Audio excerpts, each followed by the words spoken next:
aujourd'hui dans le cadre de notre webinaire Communication en temps de crise, outils et recommandations. L'objectif aujourd'hui du webinaire est vraiment de vous sensibiliser sur l'importance et le rôle des communications internes et externes dans le cadre d'une gestion de crise et d'une sortie de crise.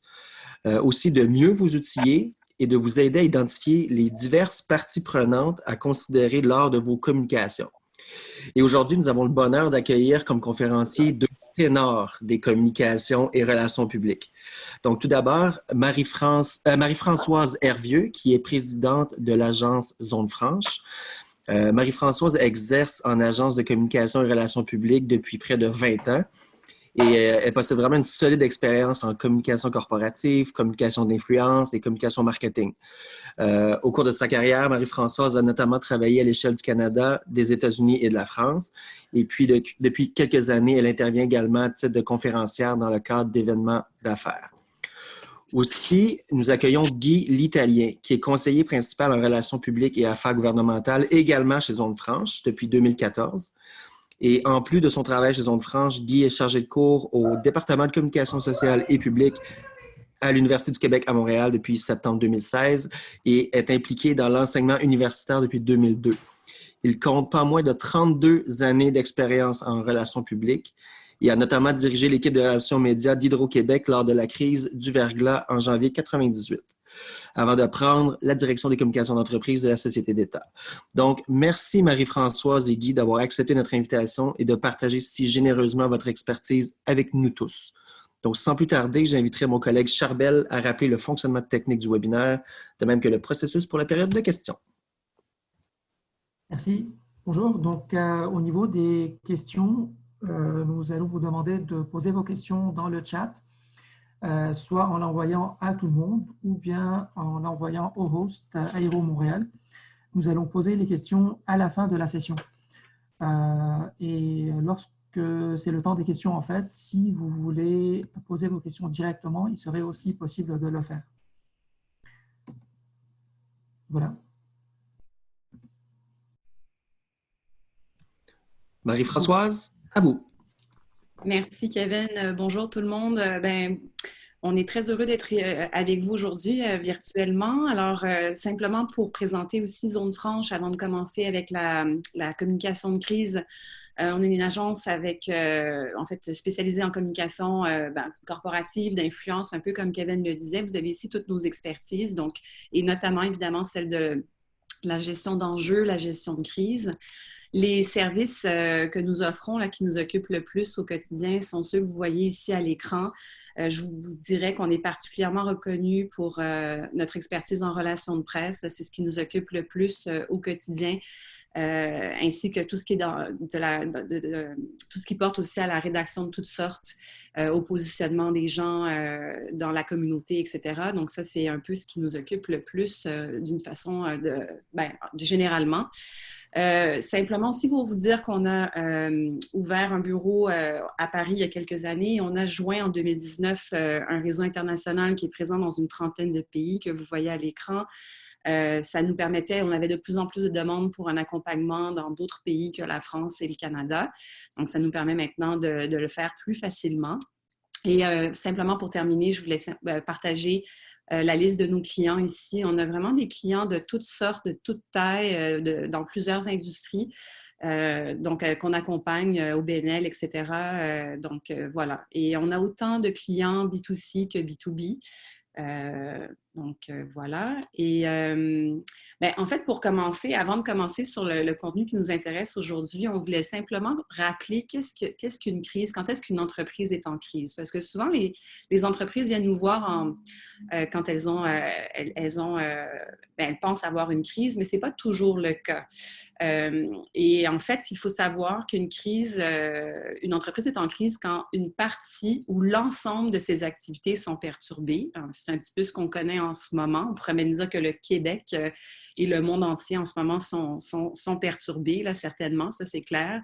Ce qui fait en sorte qu'une partie ou l'ensemble des employés des entreprises ne peuvent pas soit travailler du tout, ou doivent être mises à contribution pour gérer cette crise. Donc, ça fait en sorte que les gens ne peuvent pas se concentrer sur ce qu'ils font en temps normal et ça perturbe en fait les activités de l'entreprise. Donc, simplement pour vous donner des exemples, on parle dans les types de crises qui en sont vraiment.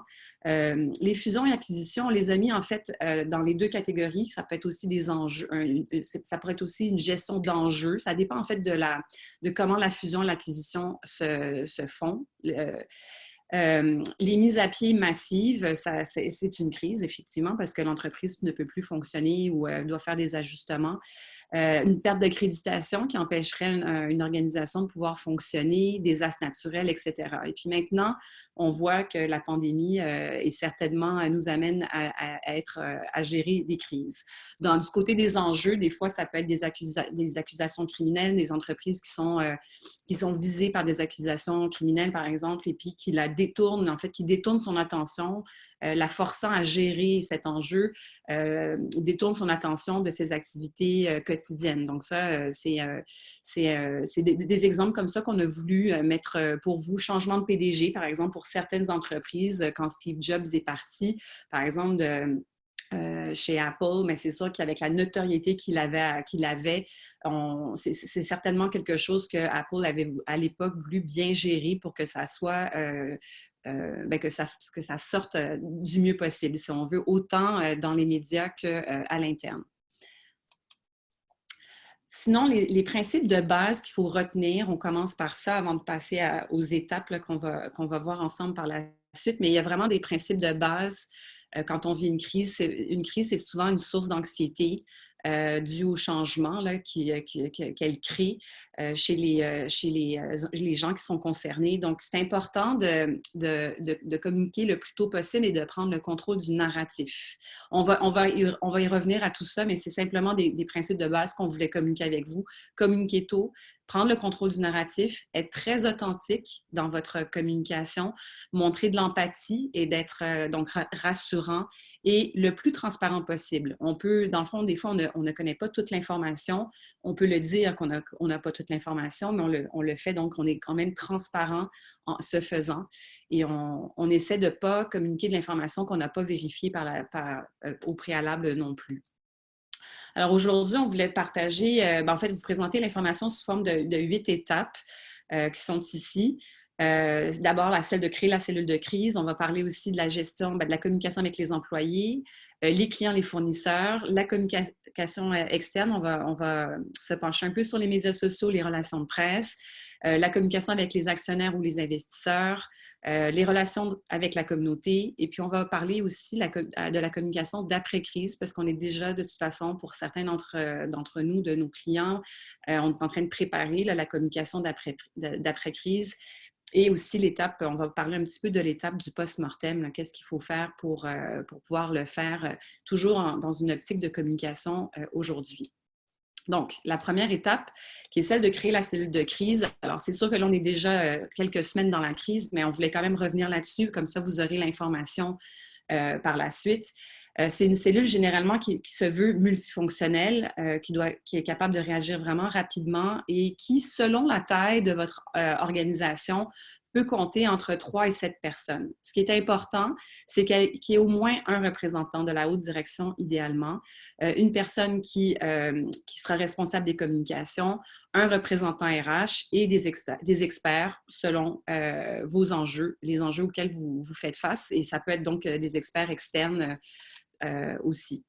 Et l'apport de la communication dans cette cellule, c'est d'abord d'assurer une veille médiatique et interne, de gérer le centre d'information sur la crise, incluant la prise de notes de toutes les actions qui sont prises. On appelle ça les minutes de crise. C'est très important quand on vit une situation comme celle-là, qu'il y ait une personne qui vraiment prenne des notes de toutes les actions que vous posez, parce qu'il peut y en avoir beaucoup.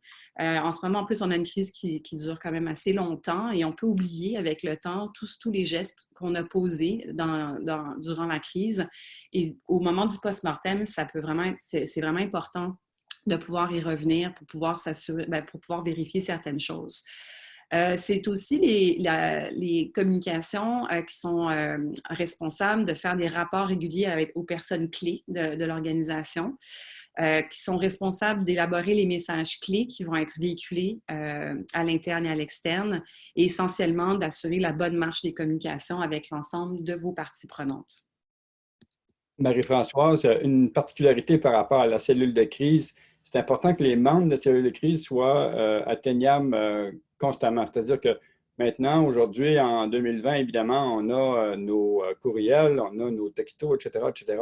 Mais c'est important de faire des rencontres statutaires régulières pour débattre de choses. D'une part, souvent pour prendre des décisions, mais aussi pour anticiper certaines actions qui doivent venir. Donc, c'est un aspect à ne pas négliger, et je vous dirais même, à l'heure actuelle, je travaille avec un client où on a notre cellule de crise, où au début, on se parlait tous les jours, maintenant, on est aux 2 jours, mais cette régularité-là, elle est très, très importante puisqu'on n'aura pas à constamment déranger quelqu'un pour quelque chose qui puisse décider en groupe dans cette cellule de crise-là. Donc, la régularité de ça est importante et ça rassure les gens aussi de savoir qu'il y en a une sur place. Oui, tout à fait. Et en fait, juste pour donner un peu plus de détails sur la veille médiatique et interne, en fait, souvent, c'est soit vous la mettez en place ou vous l'ajustez si vous en avez une déjà. Alors, parfois, il y a des organisations qui font appel à des services qui font ces veilles. Parfois, nous en faisons, par exemple, des agences comme les nôtres en faisons aussi pour certains de nos clients. On l'a vu d'ailleurs au début de la crise, on avait des mandats qui étaient en cours, qui se sont transformés, où les clients nous ont demandé de faire des veilles pour eux.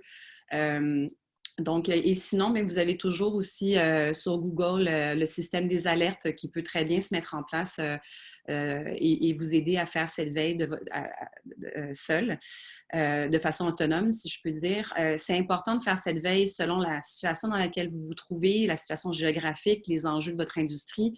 Nous, un de nos clients, par exemple, qui a des usines, en fait des installations en France, aux États-Unis et au Canada, nous a demandé une veille dans ces 3 pays. Et en fait, on l'envoie à la cellule de crise, cette veille. Au début, souvent, on est en temps réel. Au fur et à mesure que les nouvelles sortent, on l'envoie. On peut aussi y aller 2 fois par jour. Et ensuite, on s'ajuste en fonction de l'évolution de la crise. Ça peut devenir hebdomadaire, 2 fois par semaine, etc. Donc, ça, c'est à vous de voir en fonction de de l'évolution. Et du côté des employés, de la veille interne, on a appelé ça un peu, pour sonder aussi le besoin des employés. C'est important de demander à vos gestionnaires de faire remonter les préoccupations. Donc, vraiment de leur rappeler l'importance de poser des questions à leurs équipes et puis de vous faire part de ce qui pourrait être pertinent pour la cellule de crise. On peut aussi faire des sondages internes chez le client. En ce moment où Guy travaille dans la cellule de crise, il y a ce genre de sondages qui sont faits de façon hebdomadaire. Dans leur cas, c'est sur via Office 365, mais vous pouvez utiliser aussi d'autres solutions. Mais il faut demander, c'est important de vérifier si les employés sont affectés, comment ils le sont, est-ce qu'ils ont des besoins particuliers qui ne sont pas comblés en ce moment. Peut-être aussi leur demander s'ils ont des enjeux même à la maison personnelle qui font en sorte que ça les perturbe dans leurs prestations. Et ça peut être intéressant aussi d'avoir un mécanisme pour permettre aux employés de poser des questions de façon anonyme. C'est pas toujours utilisé tant que ça, en fait, mais le fait de pouvoir l'offrir quand même réduit un peu d'anxiété du côté du client chez qui Guy est en ce moment. Ils ont quand même reçu quelques questions anonymes, donc des gens qui probablement n'étaient pas à l'aise de poser des questions à leur supérieur immédiat ou de façon plus publique, si on veut. Du côté de la gestion de l'information, ce qui est important, c'est qu'il y en a beaucoup, il peut y en avoir beaucoup. Hein, on est plus dans un contexte où c'est mondial, il y a beaucoup d'informations qui circulent. Donc, pour éviter la saturation, assurez-vous déjà quand même de prendre 85% en fait, de l'information que vous devez gérer auprès de vos parties prenantes devrait être en lien avec votre industrie, puis la bonne marge des activités dans les circonstances pour votre organisation. 15% devrait porter sur le rappel des conseils en santé et sécurité. Donc ça, c'est pour vous donner un petit peu un ordre de grandeur sur la façon de répartir l'information dans vos communications. Pour vous donner aussi un exemple de l'importance d'être réactif, là, on parlait de communiquer tôt et de contrôler le narratif. On voulait simplement partager avec vous un exemple qui a été partagé il y a quelques semaines par Cision, qui est un fournisseur qu'on utilise dans notre domaine, notamment pour la diffusion des communiqués de presse. C'était 2 entreprises qui devaient faire un rappel de produits, une en technologie, une dans le commerce de détail. Mais en fait, ce qu'il faut retenir ici, c'est que l'industrie du commerce de détail a réagi immédiatement, a fait son rappel immédiatement avec un seul communiqué de presse et a mis à disposition son porte-parole. On voit ici que l'apparition du porte-parole est à 29%. Dans le cas de l'entreprise technologique, ça a pris 7 semaines avant qu'elle décide finalement de faire son rappel de produit. Elle a pourtant elle a utilisé 3 communiqués de presse, mais beaucoup moins son porte-parole. Et on voit en fait à gauche que la couverture médiatique et les réactions en général ont été beaucoup plus négatives pour l'entreprise de technologie parce que dû au délai notamment du 7 semaines. Donc, c'est pour ça que c'est très important, puis on y reviendra un petit peu plus tard avec d'autres exemples, mais de vraiment essayer quand on dit contrôler le narratif, c'est vraiment d'être le plus proactif possible pour essayer d'éviter que les médias, en fait, prennent le contrôle de votre narratif et de votre histoire sans que vous soyez vraiment engagé dans la conversation. Un exemple aussi de constance de narratif que je voulais rappeler, que je voulais prendre, c'est essentiellement M. Legault qui le démontre très bien tous les jours parce que tous les jours, il finit son message d'introduction avec les 3 règles qu'il faut suivre, de rester à la maison, de toujours garder 2 mètres entre les gens et de se laver les mains quand on revient de l'extérieur. Et ça, il le fait tous les jours. C'est vraiment un exemple de communication à suivre. Ça démontre vraiment la constance. Donc voilà, je voulais juste quand même le citer en exemple parce que je vous dirais en général, de toute façon, la façon dont communique le gouvernement jusqu'à maintenant est vraiment assez exemplaire. Pour vous aider aussi à contrôler les messages et le narratif, mais idéalement, quand vous êtes dans la cellule de crise et vous voyez qu'il y a plusieurs scénarios qui vont peut-être se passer dans les prochains jours, les prochaines heures parfois, prochains jours, prochaines semaines, prévoyez déjà les différences. En fonction de ces scénarios-là, vous pouvez déjà commencer à préparer les contenus. Donc, vous pouvez déjà adapter vos messages clés, préparer des gabarits pour vos mémos internes, vos communications, pour les contenus que vous voudrez mettre sur Intranet. Vous pouvez déjà prévoir les contenus en fonction des différents scénarios. Même chose pour les publications que vous voudrez éventuellement mettre sur vos médias sociaux. Et à ce moment-là, vous mettez en stand-by les gens qui sont, désolé pour l'anglicisme, mais en stand-by, peut-être un caméraman pour enregistrer une vidéo de peut-être votre PDG parce que ça sera le temps de lui faire parler, de le faire parler. Vous mettez en stand-by les responsables des médias sociaux, votre porte-parole, etc. Et ça, c'est important que ça soit fait au fur et à mesure et que ces contenus soient déjà prêts. Alors, il y en a certains peut-être que finalement, vous n'utiliserez pas, mais au moins, ils étaient prêts si vous aviez eu besoin de communiquer à ce sujet-là. Et ça vous permet vraiment de pouvoir réagir le plus proactivement et le plus efficacement, le plus tôt possible, en fait. Puis aussi un complément, Marie-Françoise, sur la question des enregistrements vidéo, par exemple, du chef de la direction ou par exemple du responsable des ressources humaines ou d'un expert et tout ça. C'est important de scénariser un petit peu avant. Scénariser, là, très simple, de dire que voici les éléments qui doivent être abordés et de sorte que ça ne répète pas ce qui a déjà été dit, mais que ça vienne renforcer les messages qui sont courants ou qui viennent d'un communiqué. Quand on fait sortir notre chef de la direction, c'est pour des enjeux avec une portée peut-être à plus long terme et des choses comme ça. Et surtout rassurer. Ça, c'est un aspect qui est très important. Et avec le client avec qui je travaille, là, on en a fait un à chaque semaine vidéo et on termine toujours la vidéo avec les messages que Marie-Françoise soulignait tantôt en lien avec l'importance de se laver les mains, tout ça, là, tous les consignes de sécurité, parce que, dans le fond, c'est un point que vous mettez de votre côté en étant toujours sensible aux gens qui, dans le fond, subissent les effets de la crise. La deuxième étape, donc, c'est de communiquer avec vos employés. Donc, il faut savoir que les employés souvent se sentent seuls, en plus particulièrement dans cette crise où est-ce qu'on est, pour plusieurs d'entre nous, confinés. Donc, ils s'attendent à du leadership et toutes les études ont démontré que les employeurs, les chefs d'entreprise ont vraiment un rôle à jouer dans cette communication et pour rassurer. Et même en ce moment, il y a une étude qui est sortie, qui a été faite par Edelman, qui démontrait qu'après, en ce moment, après les responsables de santé et sécurité, de santé sanitaire, de santé publique, ce sont les employeurs qui rassurent le plus les employés. Et c'est auprès de la haute direction que les employés ont le plus envie, en fait, c'est eux ils ont le plus envie d'entendre après les responsables de la santé publique. Donc, ça démontre vraiment l'importance qu'on peut avoir quand on est le leader de son entreprise.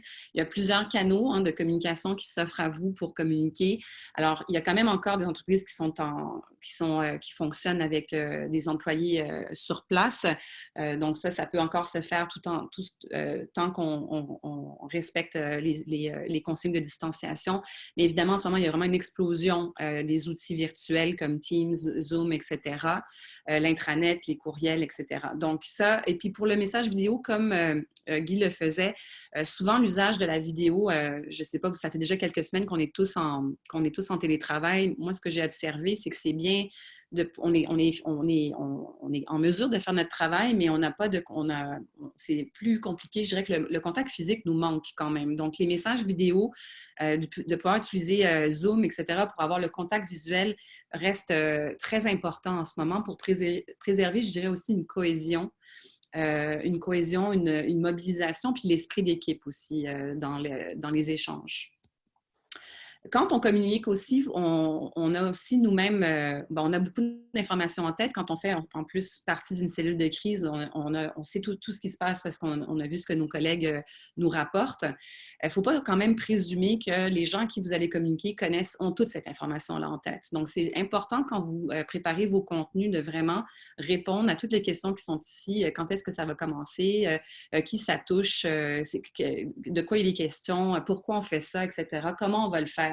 Donc, c'est toutes des questions comme ça auxquelles vous pourriez répondre, vous devez répondre durant, en fait.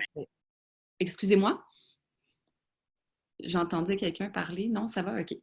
Donc, essayez d'anticiper ces questions pour pouvoir vous assurer d'y répondre dans chacune de vos communications. On a commencé à travailler avec une filiale française, en fait, la filiale française au Canada de Steeple, qui a développé des outils de communication interne, comme le tableau tactile qu'on a ici à droite. Et il y a quelques semaines en France, ils ont fait un atelier sur la communication interne et ils ont partagé ici les contenus qu'ils conseillent à leurs clients de communiquer. Donc, on voulait les reprendre parce qu'ils sont très bien. C'est évident qu'il faut communiquer sur ce qui se passe dans l'organisation, les directives qui sont en place, présenter les impacts que ces changements vont avoir sur le travail de vos employés, rappeler les gestes d'hygiène, santé, sécurité. Parler des résultats aussi en cours. C'est important aussi que les gens savent qu'est-ce qui se passe, où est-ce qu'on en est avec nos clients, les fournisseurs, etc. Ne pas oublier de prendre des nouvelles des gens aussi et de rappeler les bonnes pratiques peut-être pour le télétravail. Ça peut être exigeant de faire du télétravail, donc peut-être rappeler par exemple des bonnes pratiques pour pouvoir être plus à l'aise quand on travaille de la maison. Rappeler tous les outils qui sont à la disposition des gens aussi pour faire leur travail. Des fois, en cours de route, durant la crise, on met à disposition de nouveaux outils, donc il faut les présenter. C'est important aussi de rappeler aux gens de prendre du recul. C'est quand même, encore une fois, je le dis, c'est quand même exigeant toute la journée. On est en mode action, on est sur nos ordis. Mais il faut aussi prendre le temps d'arrêter et de faire le point. Donc, c'est important de rappeler à vos équipes aussi. Puis, il y a quand même, on reste quand même des humains. Alors, donc, il faut prendre le temps aussi de féliciter, de relayer tout ce qui est positif et de trouver des façons de maintenir la vie sociale avec des apéros virtuels, etc. Donc, ça va être vraiment important. Bien, c'est important pendant des crises comme celle-ci, surtout qu'elle dure quand même longtemps, de pouvoir quand même préserver cet aspect au sein de vos entreprises. Un dernier conseil, c'est que essayez d'être constant aussi dans la façon dont vous communiquez, de ne pas trop changer de formulation d'une fois à l'autre, parce qu'on est tous des gens avec des passés différents, des caractères, des personnalités différentes, ce qui fait que quand on communique une fois, il y a toujours des questionnements qui vont arriver chez certains de nos collègues. Dans une deuxième communication, c'est d'autres collègues qui vont pas, pour qui ça ne sera peut-être pas nécessairement très clair. Donc, on peut se retrouver avec beaucoup d'interprétations de nos communications. Et dans un contexte de télétravail, où il y a, en tout cas en ce moment, beaucoup de communication qui se fait virtuellement à tout le moins, c'est d'autant plus vrai, parce qu'on n'a pas nécessairement toujours les gens en face de nous. Et puis on a moins la lecture, si on veut, de notre visage quand on explique quelque chose. Donc, c'est important de faire des phrases courtes, d'être très précis, de ne pas changer trop la formulation. Donc, si vous commencez à parler d'un projet dans une communication, quand vous en parlez une deuxième fois, ne changez pas trop la façon dont vous en parlez. Ça va juste rendre les choses plus complexes par la suite. En troisième étape, bien, il faut aussi pas oublier de rassurer ses clients et puis aussi de communiquer avec vos fournisseurs. Donc, c'est un peu différent avec les employés, dans la fréquence notamment. Normalement, en début de crise, ça aurait été bien, en fait, de communiquer avec vos clients, vos fournisseurs pour savoir comment ça se passe. Et ensuite, selon l'évolution de la crise, bien, vous voyez s'il y a des rappels à faire.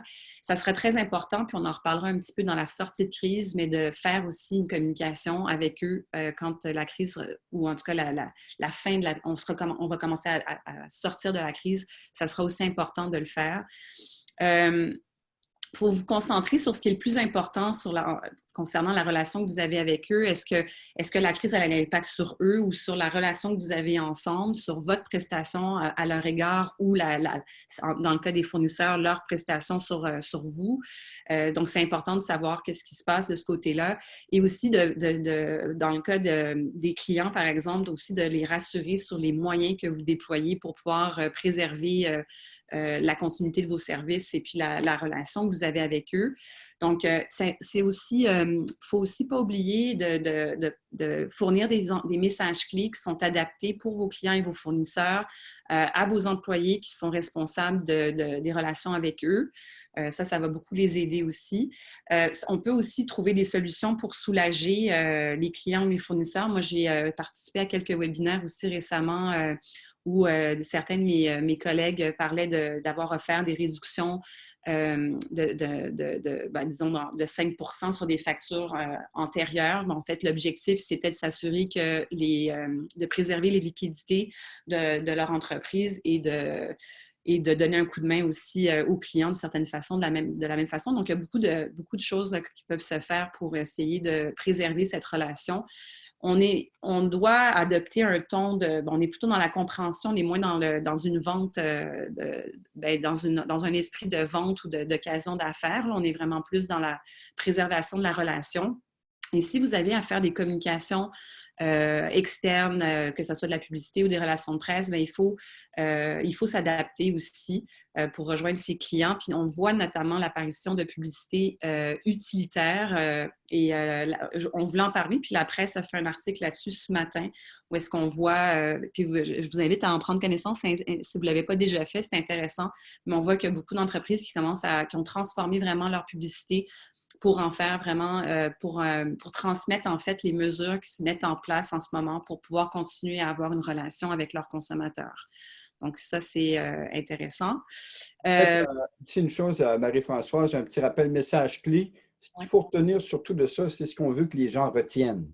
Hein? C'est pour ça qu'il faut le faire avec des termes qui sont simples, mais qui vont être compris par les différents, si c'est des employés, des fournisseurs ou des clients, de toujours le faire en fonction de ce qu'on veut, ce qu'on souhaite qu'ils retiennent. Tout à fait. Et désolée, j'ai corrigé la petite coquille en même temps.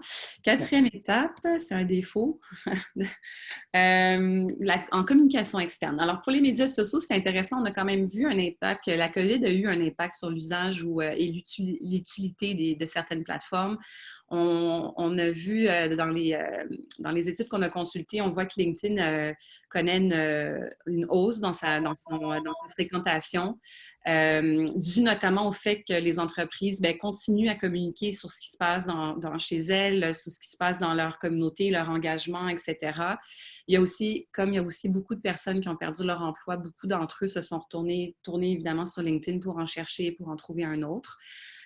Facebook se transforme un petit peu. Alors évidemment, comme les gens peuvent moins voyager, partir en vacances ou aller à l'extérieur, il y a moins de contenus qui touchent à ce genre d'activité-là. On voit une hausse de l'information, beaucoup plus d'informations qui circulent sur Facebook. Par contre, sur Facebook, l'apparition des fake news reste un défi, donc il faut être prudent avec ce qu'on voit circuler sur cette plateforme. Twitter semble aussi en hausse, notamment, ça a toujours été populaire chez les journalistes, Twitter comme source d'information, mais c'est encore plus en ce moment. Et on voit aussi que ce l'est aussi du côté des scientifiques qui travaillent sur le sujet en ce moment aussi. Du côté d'Instagram, il y a une transformation due au fait qu'il y a de plus en plus de contenu qui est offert, de contenu interactif qui est offert. Donc, des séances d'entraînement que les gens peuvent faire à la maison, des concerts en direct. Donc, il y a un petit peu une transformation de cette transformation. Ça existe un petit peu déjà, mais on voit vraiment là, c'est accentué par la crise. En termes pour les médias sociaux, donc évidemment, comme les gens sont confinés, ils ont beaucoup de temps à passer devant leurs écrans, ils sont vraiment, vraiment beaucoup et très présents en ligne. Donc, c'est quand même une occasion pour vous de communiquer avec eux. Donc, c'est important de les écouter, de reconnaître les faits. Et il n'y a pas de mal à dire qu'on continue à essayer de vendre nos produits, nos services. Vous pouvez même le faire, par exemple, en disant que pour préserver vos emplois, vous souhaitez quand même continuer à promouvoir vos produits, vos services. Donc, vous pouvez le faire, comme on disait un peu plus tôt, de le faire de façon très transparente, avec beaucoup d'authenticité. On a quand même plusieurs clients qui nous ont appelés qui avaient peur de faire preuve d'opportunisme si ils étaient trop proactifs, mais en fait, on leur disait tant que c'est vraiment adapté au contexte actuel et que vous êtes authentique, normalement, il ne devrait pas y avoir de problème. En fait, c'est aussi important de faire preuve d'empathie à l'endroit des gens qui interagissent avec vous sur les médias sociaux. C'est aussi l'occasion de partager des conseils pertinents dans le contexte de la COVID-19 que vous avez peut-être, vous, à partager, mais qui illustre votre savoir-faire. Ça, c'est quelque chose que, de toute façon, on conseille toujours à nos clients de faire, c'est de continuer de toujours positionner votre savoir-faire. Dans ce cas-ci, il faut simplement le faire dans le contexte actuel en partageant des conseils qui pourraient être pertinents pour d'autres dans le contexte de la COVID-19. C'est important aussi de savoir qu'on peut aussi appeler à l'aide grâce aux médias sociaux. Si vous avez un enjeu, votre organisation fait face à un défi et peut-être que des membres de votre communauté sur LinkedIn ou même les consommateurs pour des entreprises plus B2C qui pourraient vous aider à trouver des solutions. On a vu, par exemple, Pure Vodka, pour moi, c'est un bon exemple, qui cherchait un partenaire pour pouvoir embouteiller le produit qu'ils ont décidé de faire durant la crise pour se laver les mains. Donc, ça, ce sont des choses qui se sont beaucoup passées sur les médias sociaux, ces appels à collaboration. Et c'est quelque chose qu'on peut faire sans problème.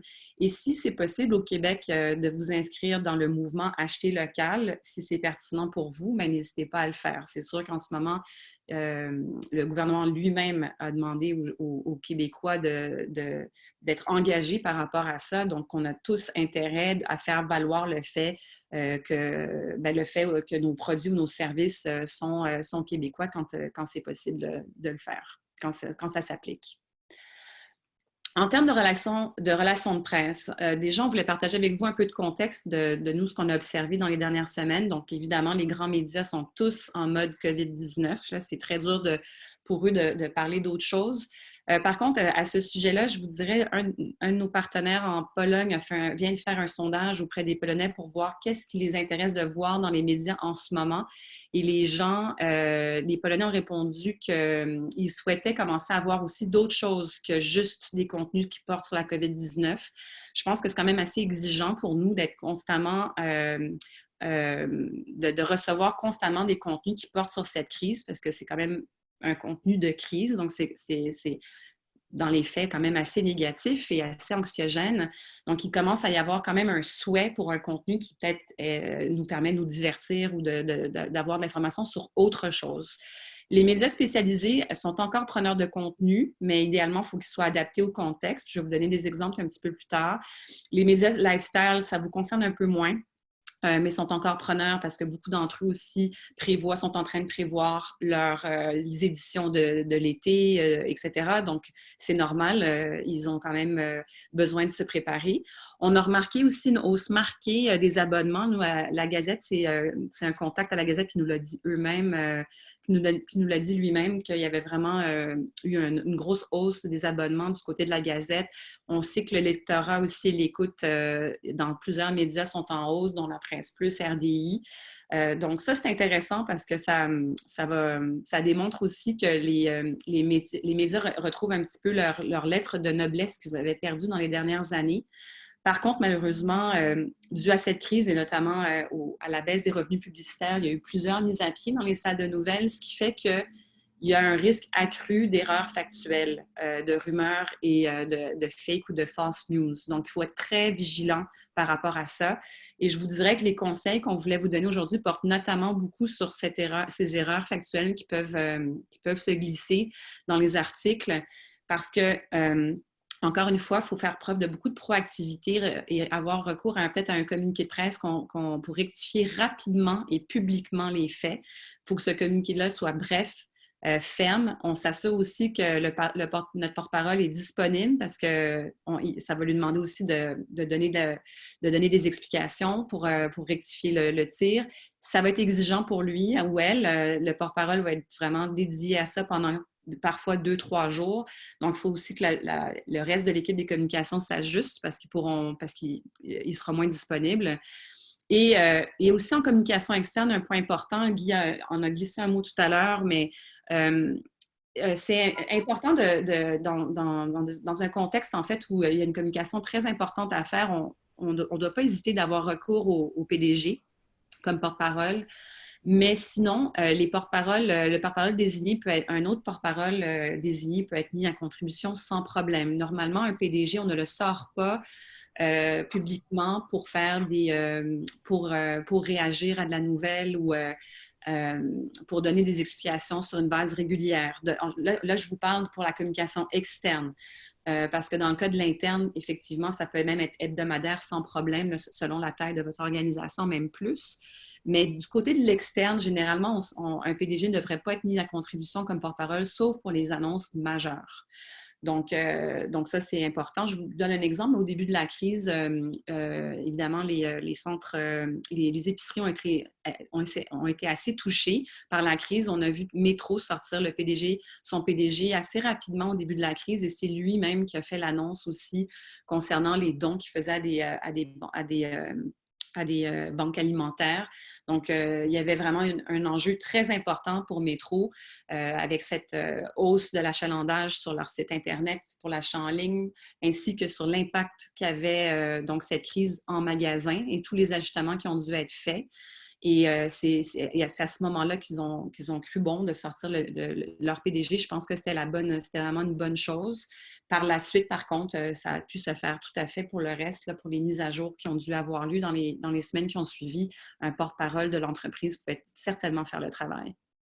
Oui, d'ailleurs, Marie-Françoise, la semaine dernière, un de nos clients, justement, un de ses sites a dû fermer parce qu'il y avait trop de cas de COVID. Alors, c'est les gens des communications qui ont fait des entrevues parce que ça a généré 14 entrevues en ligne. Et si jamais il y avait quelqu'un de votre équipe qui se retrouvait à faire ça, 14 entrevues en ligne, il faut toujours garder un peu la même façon de faire ces entrevues-là parce que rendu à la 12e ou la 14e, des fois, le porte-parole a un essoufflement ou il y a une espèce de phénomène de triomphalisme qui s'installe, là. Les gens ou les auditeurs ou le lectorat de ces médias-là a droit à la même qualité d'information. Donc, ça demande quand même une certaine régularité. Et le corollaire de ça, c'est que le PDG, on le sort juste de temps en temps parce que son rôle, en réalité, c'est de gérer la crise. Ce n'est pas nécessairement de faire des entrevues médias. Voilà, tout à fait. Puis on voulait simplement partager avec vous que c'est quand même possible de communiquer en temps de crise. Nous, on le fait. Là, j'ai quelques exemples pour vous, donc d'entreprises qui se sont ajustées. Ce sont des clients à nous qu'on a accompagnés dans les dernières semaines. Donc, Uber qui avait une annonce qui a en fait suspendu les frais de livraison pour soutenir l'industrie de la restauration. On a aussi un groupe de services funéraires qui a voulu communiquer assez rapidement aussi le fait qu'ils étendaient leurs services de cérémonie virtuelle à l'ensemble de leur réseau. C'est le plus gros réseau au Québec, dont font partie les bannières Lépine Cloutier à Québec et Urgel Bourgie dans la région de Montréal. Donc, c'est important parce que pour eux aussi, alors, c'était important parce que pour eux, ils ne voulaient pas vraiment être perçus comme opportunistes, mais en même temps, ils savent que les services funéraires qu'ils offrent sont une étape importante de l'étape du deuil. Et ils voulaient s'assurer de pouvoir continuer à offrir ce service aux endeuillés au Québec. Et puis, il faut savoir qu'au-delà des gens qui décèdent malheureusement de la COVID-19, il y a quand même aussi des gens qui meurent sur une base régulière au Québec tous les jours, chaque semaine. Donc, il faut aussi penser à toutes ces personnes qui se retrouvaient dans une situation un peu compliquée et qui n'avaient pas vraiment de solution pour pouvoir vivre cette étape du deuil. Donc, on a fait cette communication on a essayé d'être très empathique dans notre communication. Un autre exemple, c'est l'avocate Marianne Plamondon, qui est spécialisée en droit du travail, que vous avez peut-être vu. Évidemment, nous, ça faisait déjà quelques années qu'on travaille avec Marianne pour la positionner comme experte du droit du travail au Québec. Beaucoup des premières mesures annoncées par les gouvernements avaient un impact sur les entreprises et sur leurs employés. Donc, elle a été très sollicitée pour partager ses conseils pour à la fois les entreprises et leurs travailleurs. En France aussi, on a fait des lettres d'experts, des lettres d'opinion qui ont très bien fonctionné dans les médias spécialisés, qui sont donc, comme je le disais tout à l'heure, toujours preneurs de contenu tant qu'ils aient quand même un lien avec la COVID-19. C'était vraiment des conseils. En fait, c'est vraiment soit de l'analyse ou des conseils qui peuvent être apportés selon ce que vous faites, selon votre expertise. La 5e étape, c'était de ne pas oublier les actionnaires et les investisseurs. Donc, ça ne change pas l'importance d'avoir à le faire, cette crise. Il faut savoir qu'au-delà de ce que vous pouvez faire à droite, on a mis un peu les règles à suivre pour le faire. Donc, d'être aussi, de faire preuve de transparence et de rappeler aussi les conséquences à court terme aussi sur votre entreprise de cette crise. C'est quand même aussi la possibilité, cette crise vous donne quand même l'occasion, dans un contexte assez particulier où les investisseurs où les actionnaires vont être attentifs à votre communication, probablement encore plus que jamais, de rappeler, de renforcer votre vision et votre positionnement à long terme. Donc, il faut l'avoir en tête. Évidemment, de communiquer les solutions que vous mettez en place pour passer à travers et de prévoir, de faire des réunions, les assemblées annuelles, etc., de façon virtuelle. Nous, on était en train de le faire avec un de nos clients qui a une assemblée annuelle qu'on fait normalement en mai. Alors là, elle est reportée en juin et elle sera à 100% virtuelle pour la première fois de leur existence. Et il ne faut pas oublier que c'est un peu ce que j'ai mis en bas à gauche, que les actionnaires et les investisseurs sont quand même aussi vont suivre beaucoup ce qui se passe dans les médias. Donc, si vous communiquez dans les médias, c'est possible, si vous faites l'objet de reportages ou de couverture médiatique, de toute façon, ça serait pas, ce serait pas étonnant qu'ils soient au courant. Et c'est donc très important de bien gérer sa com externe parce qu'elle peut avoir aussi un impact éventuellement sur vos actionnaires ou vos investisseurs. En 6e étape, on voulait aussi vous parler de la façon d'être proactif dans votre communauté. Donc, parfois, on veut bien faire, mais finalement, notre idée, ça ne s'applique pas vraiment dans dans la situation dans laquelle on est aujourd'hui. Donc, il faut vraiment s'assurer que nos actions ne vont pas nuire à notre communauté, mais plutôt renforcer notre relation avec elle. Donc, vous pouvez peut-être parler avec certains acteurs avec qui vous avez déjà une relation ou avec qui vous voulez en développer une avant de décider qu'est-ce que vous voulez faire. En ce moment, ce qu'on voit le plus, ce qui fonctionne le plus, ce sont tout ce qui est matériel de nettoyage ou de la nourriture pour ceux qui sont dans le besoin. N'hésitez quand même pas de informer les médias locaux, vos médias dans votre communauté de ce que vous faites, parce que les membres de votre communauté vont vouloir savoir que vous êtes là et sentir que vous êtes là. Ça, c'est très important. Donc, il ne faut pas avoir peur de le communiquer, évidemment aussi sur vos médias sociaux. Nous, on travaille notamment avec Yves Rocher, puis on fait beaucoup de choses sur les médias sociaux avec eux parce qu'ils donnent beaucoup de produits, notamment du savon pour les mains, etc., à des organismes qui en ont besoin. C'est important aussi d'être attentif et d'être proactif avec vos parties prenantes. Peut-être que s'il se passe quelque chose chez vous qui est important ou si vous avez un enjeu, peut-être que c'est le temps de parler à votre député, le député de votre circonscription. On a vu en plus que le gouvernement s'est mis dans un mode apolitique, ce qui est quand même vraiment cool. Les députés travaillent tous pour la même cause en ce moment, donc il y a beaucoup de communication entre les députés et le gouvernement actuel, quel que soit le parti. Donc, c'est vraiment important de ne vous en privez pas là, si c'est quelque chose qui peut être important pour vous. Puis s'il se passait une nouvelle importante qui toucherait comme une partie de la communauté, mais je pense que ça serait apprécié que vous communiquiez aussi avec ces personnes-là pour les informer. Ils vont l'apprécier, ils vont peut-être même faire remonter l'information. Et donc, la même chose, c'est la même chose pour vos partenaires institutionnels, etc., dans votre communauté. Et puis, il faut savoir quand même que ne pas être engagé du tout durant cette période peut vous amener à générer une crise de réputation.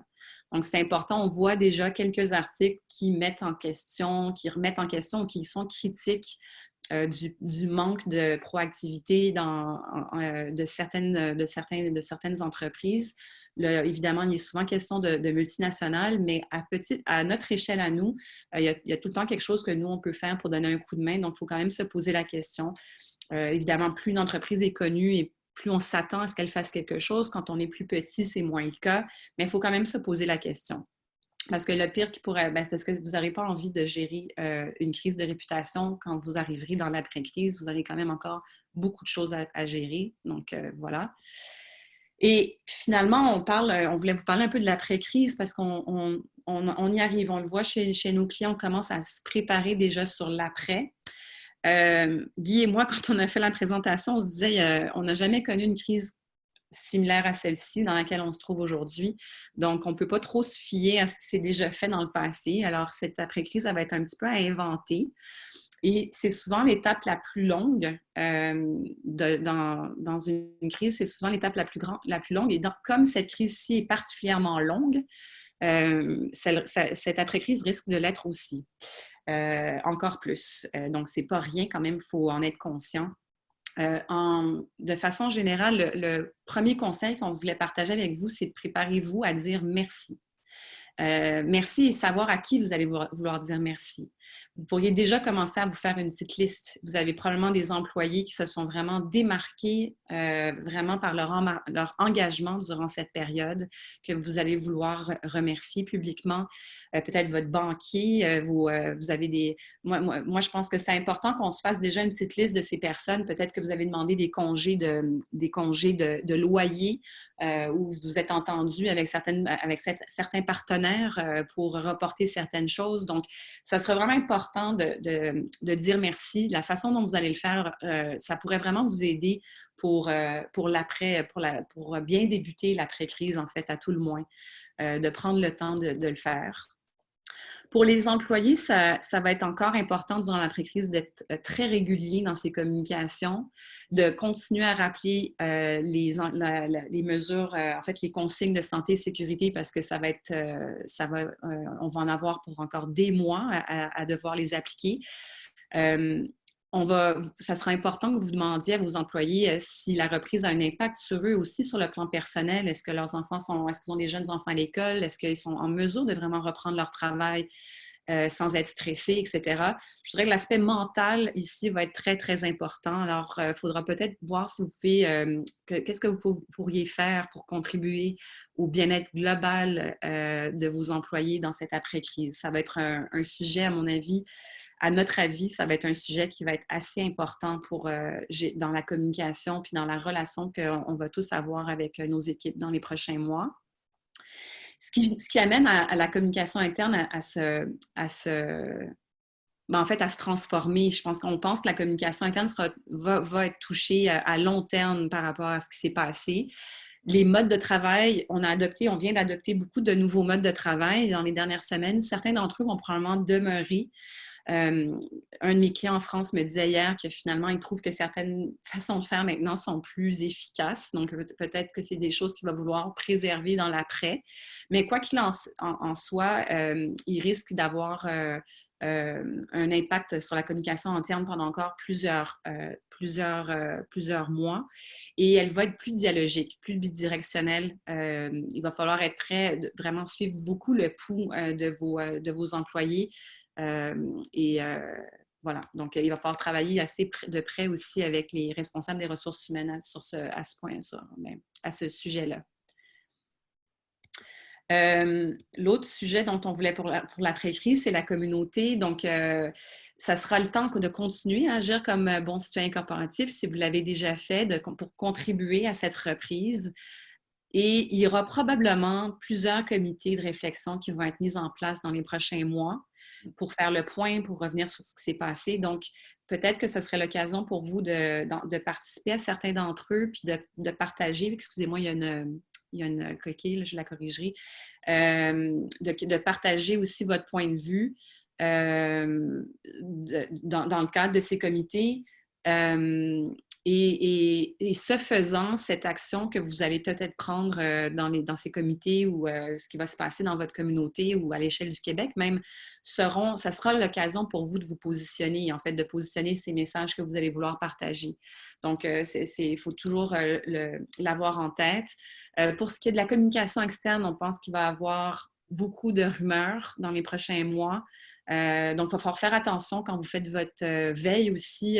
Soyez prudent dans ce que vous recevez pour ne pas peut-être la partager alors que finalement, c'était pas une information qui s'avérait exacte. Donc, il va falloir être prudent par rapport à ça. On s'attend à ce que les médias connaissent une croissance, une augmentation de leur crédibilité. En fait, parce qu'ils font un très bon travail en ce moment. Donc, ils vont vouloir aussi maintenir cette crédibilité. Donc, ça serait intéressant aussi à observer dans les prochaines semaines. Et d'autres questions comme ça qu'on voulait mettre quand même, c'est est-ce que vous avez répondu présent? Est-ce que vous risquez de faire face à des poursuites judiciaires? Peut-être qu'en raison de la crise, il y a quelque chose que vous avez dû faire qui vous a mis à risque. Et aussi, en général, quelles sont les relations avec... comment vous en sortez avec vos parties prenantes? Est-ce qu'il y a des relations qui ont été affectées par la crise? Et alors, à ce moment-là, qu'est-ce que vous allez vouloir faire pour pouvoir retrouver une bonne relation ou peut-être qu'elles ont été affectées de façon positive aussi, mais ça serait important de faire le point à ce sujet-là. Où est-ce que vous en êtes avec l'ensemble de vos parties prenantes? Et aussi, Marie-Françoise, par rapport aux médias, pour maintenir cette crédibilité-là, pour pouvoir le faire, ils ont besoin des sources. Alors, c'est vous les sources. Alors, la collaboration avec les médias devrait être bien dosée. Et puis, bon, bien entendu, on peut vous aider là-dedans, l'équipe de Caven aussi. Donc, c'est de contribuer à ça, ça va être important. Oui. Et donc, en dernier lieu, c'était le post-mortem. On voulait simplement vous donner des exemples de ce que vous pourriez, des outils que vous pourriez utiliser pour faire votre post-mortem, parce qu'il y aura forcément une mise à jour des tableaux de bord pour la gestion de la communication qui va être faite après cette crise. Donc, ça sera probablement une bonne idée d'analyser la couverture de la presse et celle des médias sociaux qui a eu lieu pendant la crise pour voir qu'est-ce que ça a donné. Est-ce que c'était une couverture qui était positive, qui était neutre, qui était négative, etc.? Est-ce que vous avez été appelé à être un expert? Si oui, pourquoi, etc.? Donc, ça, c'est intéressant d'analyser la couverture de presse, les médias sociaux aussi. ça serait important aussi de faire un sondage sur la communication interne en tant que telle. C'est-à-dire que si vous faites un sondage général de toute façon à l'interne auprès de vos équipes après la crise, à tout le moins d'inclure un volet sur la communication interne, parce qu'il y aura, on le disait tout à l'heure, un impact probablement sur cette communication-là dans les mois à venir. Et peut-être que certaines mesures que vous avez mises en place dans les dernières semaines ont été vraiment appréciées. Puis peut-être qu'il y a des employés qui vont vous dire qu'ils aimeraient ça qu'elles demeurent. Donc, ça va vous permettre de pouvoir bien le cibler, là, qu'est-ce qui est, et puis aussi de voir ce qui a moins bien fonctionné, là où vous pourriez mieux là où vous pourriez mieux agir la prochaine fois s'il y a une prochaine fois. Si vous êtes une entreprise, certaines entreprises plus grand public, en fait, je dirais peut-être plus B2C, ça vous concerne moins probablement, mais on peut aussi faire des sondages grand public pour valider la réputation ou l'impact qu'a eu la crise sur la réputation d'une marque. Analyser les minutes de crise dont on vous a parlé au tout début. Donc ça serait important de regarder, vraiment de voir s'il y a des choses qui ressortent qui finalement étaient problématiques ou non. Et ça vous permettra tout ça de mettre à jour donc les KPIs pour les prochains mois. En guise de conclusion, on voulait vous rappeler qu'une marque, une marque existe, puis elle vit grâce aux expériences qu'elles font vivre à tous leurs différents publics cibles. Qu'est-ce qu'on vient de faire? On a parlé de gestion de crise depuis le début, mais finalement, on a parlé beaucoup d'employés, de clients, de son banquier, de parties prenantes, etc., d'actionnaires. C'est une histoire d'humain. Et puis, dans le fond, quand on est une marque, quand on est une entreprise, on essaie de créer des expériences et des contacts qui vont vraiment laisser une marque positive pour la suite. Et quand on est et on essaie de faire ça dans un contexte qui est quand même assez concurrentiel. On n'est pas tout seul à vouloir trouver les clients. Donc, c'est un exercice qui est assez exigeant. Et je voulais simplement attirer votre attention sur le fait que la marque, c'est-à-dire tout ce qui est comme... en fait, c'est votre identité. Avec le temps, une entreprise, sa marque peut avoir une valeur très importante vis-à-vis de la valeur globale de votre entreprise. Ici, à droite, je vous ai mis des exemples qui sont de grandes sociétés, mais on voit quand même que pour certains gros joueurs, certaines grosses multinationales, la valeur de leur marque pèse très, très lourd dans la valeur totale de leur entreprise. Mais dans le fond, à notre échelle à tous, la valeur de notre marque, c'est aussi très important. Et quand on vit une crise comme celle-ci, bien, notre marque, elle peut être remise en question. Et on avait partagé avec quelques clients, on partage souvent cette diapo qu'on voit à l'écran aujourd'hui parce que c'est un peu comme la croissance, en fait, ça suit un peu la vie d'une entreprise. Au début, on veut gagner en notoriété pour convaincre les premiers clients de faire affaire avec nous, convaincre les premiers employés de venir travailler pour nous et les premiers investisseurs à investir dans notre projet. Et avec le temps, on veut essayer de monter en crédibilité pour essayer de le fidéliser et retenir. Et éventuellement, notre marque devient assez attractive en fait, parce qu'elle commence à être reconnue, etc. Elle a de la notoriété, elle est crédible et elle devient attractive en elle-même. Et donc, elle vous permet elle-même d'attirer des nouveaux clients, d'attirer des gens qui veulent travailler chez vous. Et ici, en bas, on a mis un exemple de tout ce qui peut être fait en communication au fil du temps. Ce n'est pas une science exacte. Hein. Il y a des choses qui peuvent être mises, qui peuvent arriver un peu plus tôt, un peu plus tard. Mais je vous dirais que typiquement, une fois qu'on a défini sa mission, sa vision, qu'on a fait ses premiers outils, bien, souvent les premières choses qu'on fait pour essayer de bâtir sa notoriété, c'est des relations de presse, etc. On crée ces plateformes de médias sociaux. Puis avec le temps, on positionne nos experts. Bon. Et là, en ce moment, on vient d'avoir donc cette crise majeure qui nous force à prendre du recul. On n'a comme pas le choix, là, même si beaucoup d'entre nous continuent à travailler, ça nous force à réfléchir. Et je voulais simplement vous montrer que souvent, dans la vie d'une entreprise, on peut être amené à réviser sa mission, sa vision, ses valeurs un peu plus tard parce qu'on a décidé de lancer un nouveau produit, de développer un nouveau service. Et ça, donc, ça nous transforme. Je vous dirais que cette crise probablement aura cet impact-là. Il y a des entreprises en ce moment qui sont en train de se transformer, donc elles vont probablement avoir à faire cet exercice-là dans les prochaines semaines, prochains mois. Et aussi, nous, on travaille avec, on fait souvent des plans de gestion de crise, de préparation à la crise, et on voyait, en tout cas jusqu'à maintenant, des entreprises venaient nous voir des fois après avoir plusieurs années d'existence, mais elles sentaient le besoin de développer d'avoir un plan. J'ai l'impression que cette crise forcera probablement toutes les entreprises à se doter de ce type de plan-là plus systématiquement. Ce n'était pas systématique pour tout le monde, mais on se rend compte finalement que même si on est dans une industrie où que notre entreprise est peut-être moins à risque, en tout cas c'est ce qu'on pensait, on voit qu'une crise comme celle-ci finalement touche tout le monde. Donc, ça sera probablement des choses qu'on va voir un petit peu plus dans les prochaines années.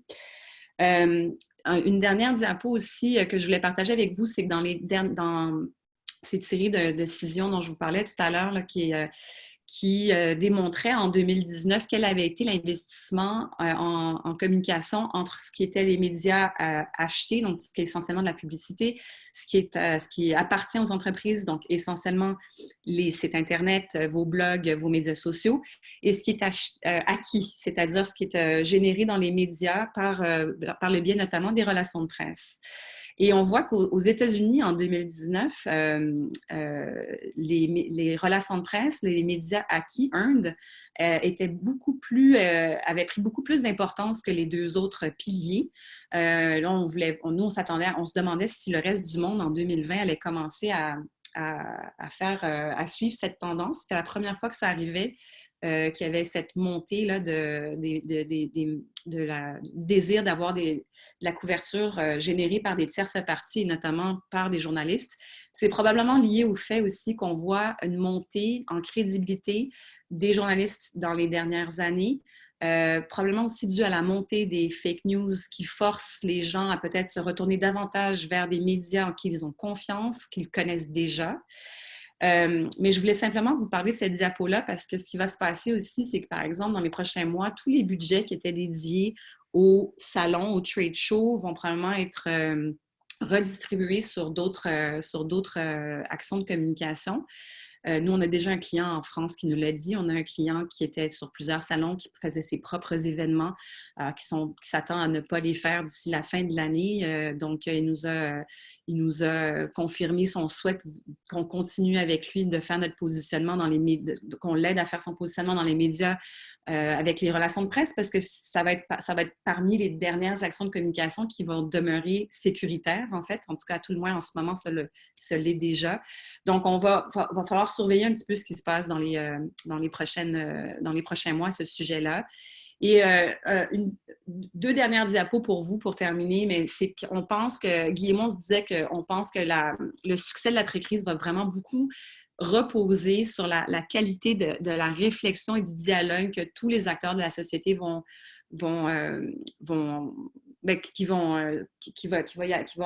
excusez-moi, sur la qualité de la réflexion et du dialogue qu'il va y avoir entre tous les acteurs de la société dans les prochaines semaines, les prochains mois.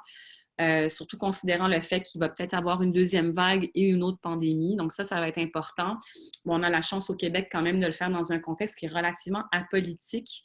Donc ça aide beaucoup quand on se compare à d'autres pays.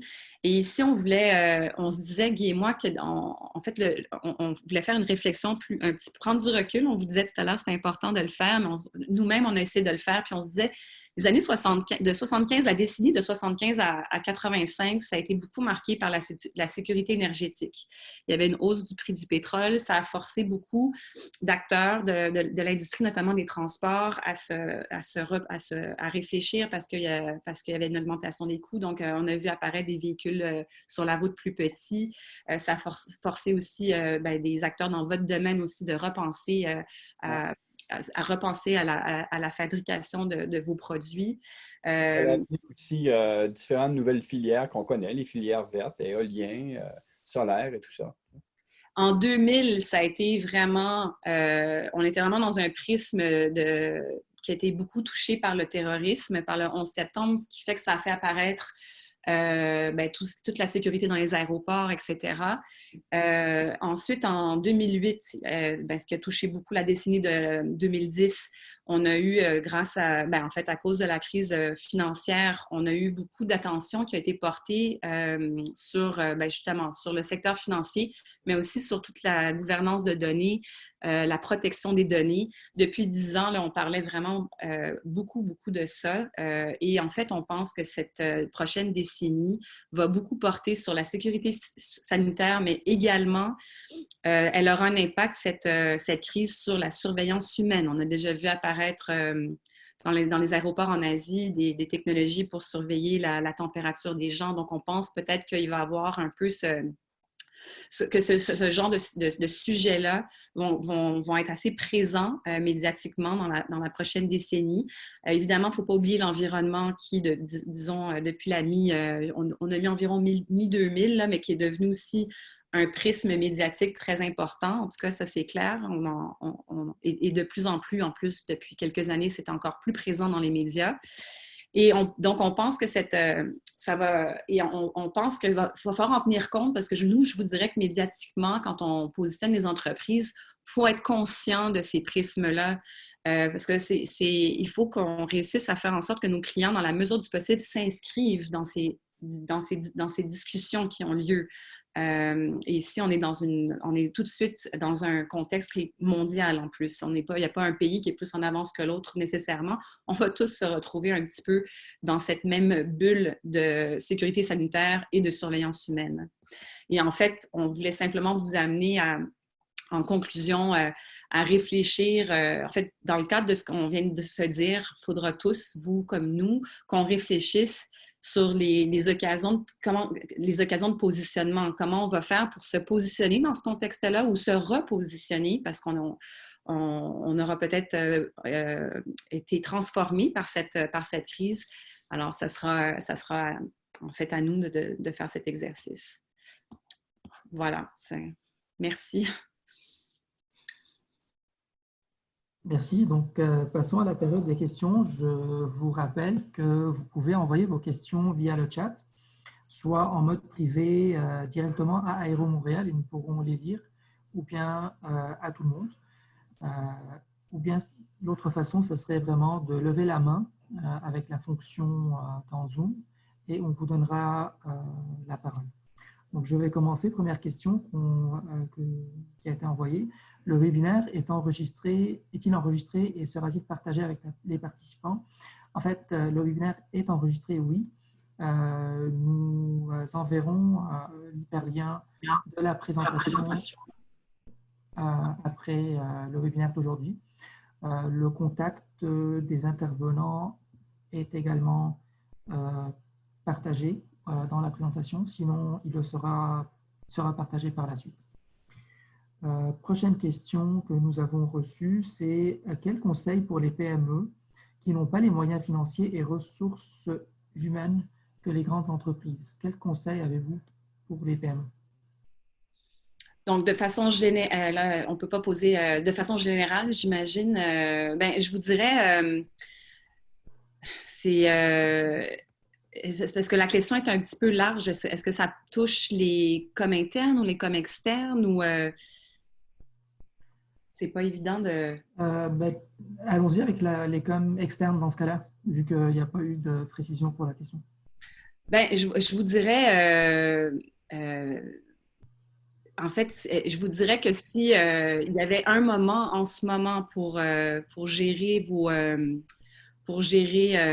de la communication externe où vous auriez peut-être besoin d'un accompagnement, ça serait peut-être celui-ci parce que vous avez, si historiquement vous n'aviez pas eu beaucoup d'occasions de communiquer ou pas besoin vraiment de le faire, mais qu'en ce moment vous sentez qu'il y a quelque chose à faire, je vous dirais qu'idéalement, ça serait peut-être mieux de vous faire accompagner. Si vous n'avez pas les budgets pour pouvoir permettre à une agence externe de tout faire pour vous, à tout le moins, essayez d'aller au moins chercher le conseil pour vous dire qu'est-ce que vous pourriez faire, quelle serait la marche à suivre. Si votre idée est la bonne déjà, parce que parfois, on a des clients qui viennent nous voir et qui pensent avoir une nouvelle intéressante à communiquer aux médias, mais finalement, on leur fait comprendre que c'est peut-être pas tout à fait comme ça qu'ils devraient le faire, mais d'une autre façon. Alors, peut-être à tout le moins investir juste un petit peu pour du conseil stratégique au début, pour valider les idées. Ça peut être la même chose pour la com interne, hein, de toute façon. Et ensuite, ensuite, les entreprises pourraient faire la communication, la mise en œuvre elle-même par la suite, si c'est une question de budget. Merci. Prochaine question. Quelles sont les erreurs les plus souvent commises en gestion de crise et comment les éviter? Guy, est-ce que tu veux répondre à celle-là? Oui. La première chose, je vous dirais, puis je vais caricaturer, c'est de trop attendre. L'importance de voir ces signes avant-coureurs et de répondre présent, nous sommes là, ça ne veut pas dire d'avoir toutes les réponses à donner sur le champ, mais de dire oui, nous sommes là, oui, on s'en occupe et on va vous revenir. Donc, c'est un petit peu, si vous regardez par exemple à Londres, lorsqu'il arrive les événements, par exemple, bon, le camion bélier, là, à un moment donné, l'an dernier, qui a foncé sur des gens. En 15 minutes, la police de Londres, elle a dit quoi? Elle a dit oui, on est au courant d'eux. 30 secondes après, c'est-à-dire 30 minutes après, qu'est-ce qu'ils ont dit? C'est oui, on est au courant, on est sur place. Et 60 minutes après, ils ont dit voici ce que l'on sait. Et 90 minutes après, ils ont dit ben, voici maintenant qu'est-ce qu'on va faire et comment on va vous informer avec une fréquence régulière, qui soit sur une base quotidienne ou. Donc, l'idée, c'est carrément de bien sentir que vous êtes présent, vous êtes là et vous vous occupez des choses qui vous concernent. Et très souvent, ce qui arrive aussi, c'est que des fois, il peut arriver où des gens ou des entreprises qui ont retardé se rendent compte que dans le fond, la crise concernait quelqu'un d'autre. Donc, d'agir le plus rapidement possible, c'est vraiment, mais vraiment important. De signaler qu'on est là et qu'on s'occupe des choses qui nous concernent. Prochaine question. Devrait-on utiliser une situation de crise telle que celle-ci comme catalyseur de changement et ainsi le voir comme une opportunité? Moi, j'enseigne dans 3 universités sur la communication, la gestion de crise et tout ça. Ce que les scientifiques reconnaissent tous, c'est que dans toute gestion de crise, il y a un phénomène particulier, c'est que ça permet de revoir nos processus. Alors, il ne faut pas se priver de le faire et de le considérer dans la mesure où ça vient en soutien à votre mission, à votre vision. Et c'est peut-être aussi le moment, comme un peu disait Marie-Françoise tout à l'heure, de peut-être changer les pratiques et les façons de faire. Donc, oui, effectivement, ça a été observé dans plusieurs crises. C'est un moment clé pour pouvoir considérer, changer les pratiques de l'organisation. Merci. Prochaine question. Si nous avons une infolettre pour communiquer avec nos membres et que celle-ci s'envoie normalement aux 2 semaines, devrions-nous augmenter la fréquence de communication et si oui, à quelle fréquence devrions-nous le faire? Bien, ça dépend un petit peu du type de contenu qui est véhiculé généralement, mais je vous dirais instinctivement, je dirais oui. Je pense qu'en ce moment, on a besoin, si vous avez un rôle pour rassurer aussi vos membres en ce moment, je vous dirais que peut-être que même 2 fois par semaine. Là, on commence à être un petit peu plus loin dans la crise, là, mais on aurait pu bien voir quelque chose de très fréquent dans les premières semaines, peut-être arriver après à 2 fois par semaine, puis à un moment donné, commencer à hebdomadaire et revenir aux 2 semaines un peu plus tard. Mais je vous dirais typiquement, si le rôle de cette infolette, c'est de rassurer, d'informer, de faire en sorte que vos membres soient bien au courant de ce qui se passe dans votre secteur en particulier, oui, je pense qu'une fréquence plus importante pourrait être appropriée. Et sinon, sans vous en tenir à une fréquence très précise, si vous voyez qu'il y a une nouvelle qui touche vos membres, qui vient de sortir parce qu'il y a une mesure gouvernementale, par exemple, qui les touche particulièrement, à ce moment-là, vous pouvez le faire tout simplement au fur et à mesure que ces nouvelles sortent. Oui, puis pour faire du pouce sur ce que vient de dire Marie-Françoise, je vais prendre le cas avec le client avec lequel je suis impliqué depuis un mois en gestion de crise particulièrement, c'est qu'on a des installations un peu partout au Canada. Et ce qu'on a fait dans la première semaine, on communiquait, je vous dirais, sur une base quotidienne. Et quand Marie-Françoise disait tout à l'heure l'importance de sonder à l'interne, c'est qu'on s'est rendu compte en sondant, en demandant à quelle fréquence voulez-vous avoir cette information-là, ça nous a permis de la moduler, qui fait que, par exemple, cette semaine, ben, on est rendu à faire la communication aux 3 jours. Sur certaines choses parce qu'il y a déjà des connaissances acquises sur comment travailler, comment faire, comment répondre, à qui on envoie nos questions si un journaliste nous rejoint. Donc, et finalement, on se retrouve avec une situation où, en ligne, on peut retrouver de l'information en utilisant correctement l'intranet ou des choses comme ça. Et donc, finalement, ça se module en fonction de chaque organisation, mais il faut être sensible à cette fréquence-là. Merci. Bon, je n'ai plus reçu, il n'y a pas d'autres questions. Ah, il y a une question qui vient d'arriver. Y a-t-il un risque à trop communiquer? Il y a un plus grand risque à ne pas communiquer, je vous dirais. Je pense que c'est mieux d'en faire plus que moins dans un cas comme celui-ci. Après, comme Guy le disait, ça peut... c'est à vous de voir si vous avez peut-être si c'est auprès de vos employés puis que vous faites un petit sondage éclair, ils vont peut-être vous dire que finalement c'est trop, mais je vous dirais que dans un contexte comme celui-ci, c'est mieux de plus communiquer que moins. Je suis bien content que cette question-là ressorte. C'est qu'on se rend compte, en tout cas avec mon client, ce qu'on s'est rendu compte, c'est qu'il y a certains groupes qui nous ont dit bien, écoutez, nous, on aimerait avoir l'information juste en ligne. Nous, on aimerait avoir un échange téléphonique avec des équipes, soit via Teams ou Zoom, sur certains enjeux et des choses comme ça. Donc, ça se module en fonction des besoins de chaque groupe, qui soit client, fournisseur, employé. Alors, si vous avez des employés qui sont en télétravail, d'autres qui ne le sont pas parce que ce n'est pas possible de le faire. Donc, ça doit être bien modulé en fonction de tout ça. Donc, et tout ça amène à ce changement paradigmatique là, qu'on s'en va davantage vers une communication dialogique dans nos organisations, et ce qui n'est pas une mauvaise chose. Merci.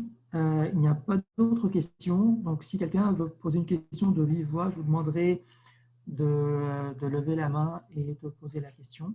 Sinon, Kevin, je te redonne la parole. Merci, Charbel. Donc, Marie-Françoise et Guy, un immense merci pour votre présentation exhaustive et la qualité de vos réponses lors de la période questions et réponses. Donc, au nom de Aéro Montréal, merci à tous les participants d'avoir participé à ce webinaire sur la communication en temps de gestion de crise.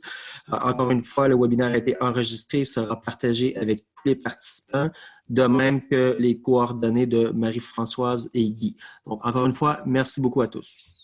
Kevin, si je peux me permettre, oui.